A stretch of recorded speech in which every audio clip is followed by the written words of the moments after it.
Well, it is now 2 years since the first COVID-19 case was identified. Since then, the world has been dealing with ways to curb the spread and put an end to this deadly virus that has killed over 5 million people worldwide. Scientists and doctors have been studying the virus since its inception. Let's take this discussion further then.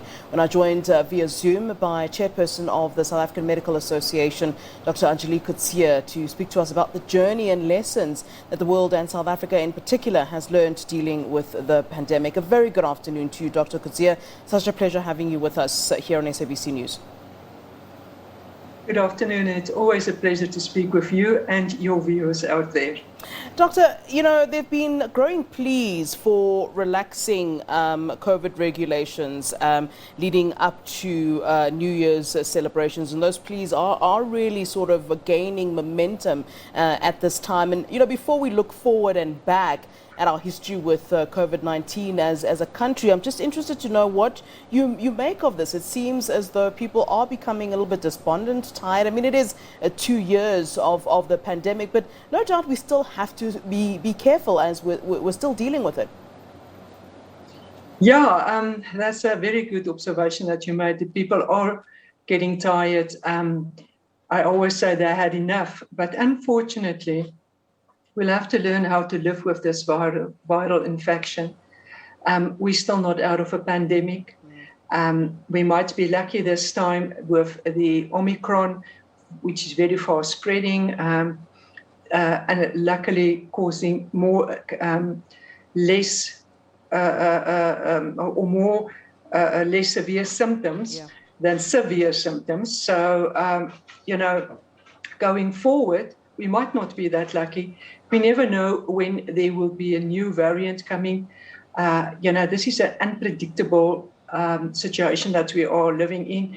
A lot of people say, this Omicron will now maybe predict the end of the pandemic. I don't think it's going to happen like that.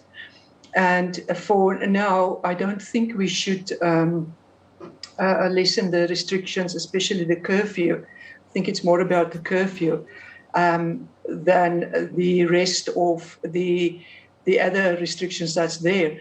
We cannot. We're already having trouble with getting patients tested. People are coming to doctors when they're supposed to come to doctors when they are being diagnosed and not really coming in. We will see going forward what's going to happen with these cases. I have seen 3 or 4 really sick patients who didn't come when they were diagnosed, and about 10 days later they got severely ill. So no, we cannot for now lessen the curfew, especially at night. We should not do that. That's going to boomerang. Yeah. Let's talk about the experience. The last 2 years, and I'm sure with time it has gotten maybe easier for people like yourselves who are really directly at the front lines. We're talking about scientists, doctors who have been dealing with the pandemic. Let's talk about the experience and the encounters that you've had that have really shaped your mindset from the time we began until right now, two years later, as you sort of reflect. I was one of the first doctors when the pandemic started, and we got our cases last year, June, July, for the first time when we saw the really sick patients, where we advised our doctors, please don't see these patients in your surgery, because we didn't know what to expect, and we didn't know how contagious and how many people will die from that. So we advised our doctors to, do telephonic consultations, treat over, I always say Zoom, just don't let them come in, just to stay safe for each and every one. I then realized as the time passed a year ago with Peter in Gauteng that we cannot do that. We need to see the patients. And then the question arose, how? And the how is actually very easy. And the lessons that I've learned is I preach every day the mask, the social distancing, the ventilation. And I have actually practiced it in my own surgery. And up until today, none of my personnel, neither me, got any COVID. We are all vaccinated with Johnson & Johnson, but we saw all these patients. So the lesson is you cannot not see these patients. That's when you miss clinical symptoms. I think that was part of the reason why we saw so many severely ill Delta patients, because by the time that they actually went to get help, it was actually too late. So, and then what I realized with Omicron is we are so busy telling people what is the stats and how many people has been infected and how many people died and how overwhelmed the hospitals can get, that we actually forget 99% of these people, our people, are going to enter at primary health care, and we never teaches them what the symptoms are, what they need to do. I call it the ABC checklist. Yeah. We never do that. We just, the whole time, it's like going to a war. We tell the patients, yes, a severe, terrible enemy. Please, yes, your gun, that's the vaccine, and go and hide.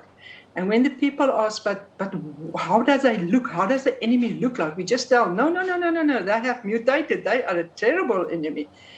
We never empower the people. Yeah. So we always speak over the people, about the people. We should never do that again.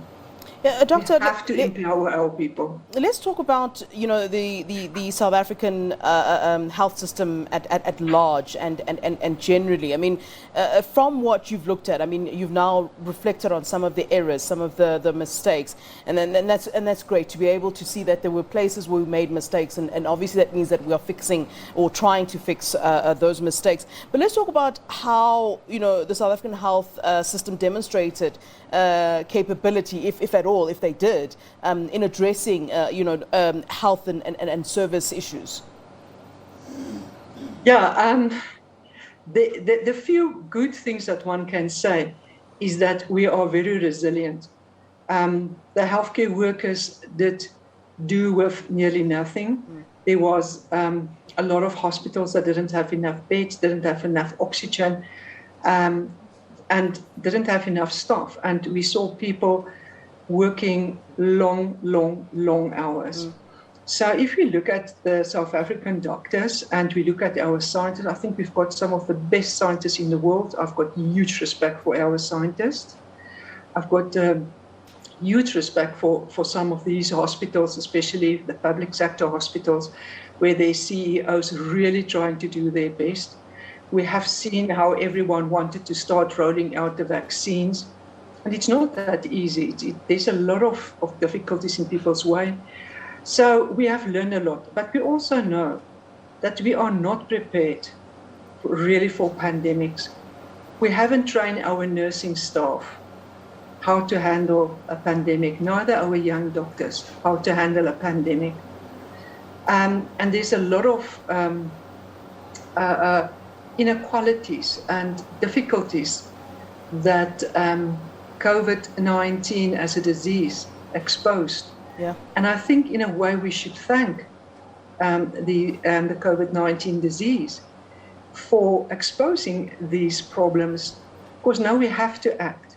We have to make sure that stuff are put in place. And I know that the Minister of Health, the previous Minister of Health, current Minister of Health, all of them really tried their best. But it's not always easy in South Africa. Yeah. There's a lot of problems in our healthcare system that urgently need to be addressed going forward. Yeah. I mean, a prospectus of the new year in terms of dealing with COVID-19, there is a sense, and I don't even know where this, what it forms it, but that, the worst is sort of over. But, when I look at the numbers that, we're reporting on here at SABC News, it kind of seems that, it looked like, the numbers were low at some point, but then it looks like they're going up again. So, I guess, it goes back to what you were saying. We just don't know, what to expect at the end of the day. But what do you see for the following year in terms of us still being in this pandemic? Can we say that for the most part we will, get out of that danger zone? Well, we will get out of the danger zone for a while, and then we will go into a next wave. Because remember, the virus wants to survive. The virus' sole purpose in life is to survive. It doesn't want to be killed. And if it kills all of us, it can't survive. So the virus will definitely mutate again to try to survive. And the best way for the virus to survive is if the virus doesn't severely kill us or severely give us severely ill diseases to the majority of people, so that most of us are not killed by these infections. But it's going to be tough going forward, because people with comorbidities, people who had never been vaccinated or been infected before, they are at high risk, especially overweight patients, patients with diabetes uncontrolled. I have now seen again the 4 patients that I had admitted now with Omicron, severely overweight, diabetes. They are unfortunately at risk. And if we don't start to learn to take responsibility going forward in 2022, we are going to be in trouble again. So it's, as you correctly said, it seems as if we are getting the curve going downwards, and then we go up a bit, and then it will go down a bit. And I think the whole the test will be around about when the schools start to reopen, about 2 weeks after the schools reopened. If we're still then not really going up with the numbers, I think we can then safely say it seems that we are now going out of the 4th wave. However, that number can still go up again. So only time will tell us what to do. But it's imperative for people to also take responsibility. Everyone is always asking me, what is the government going to do? What is the president going to say? It is as if the president is going to tell us what to do. And I'm always saying, the president can only tell you to go and vaccinate. And he can tell you about the curfew, and he can tell you about gatherings of people. Yeah. But it's your responsibility to wear your mask and the rest that goes with that. It's not his responsibility, it's yours.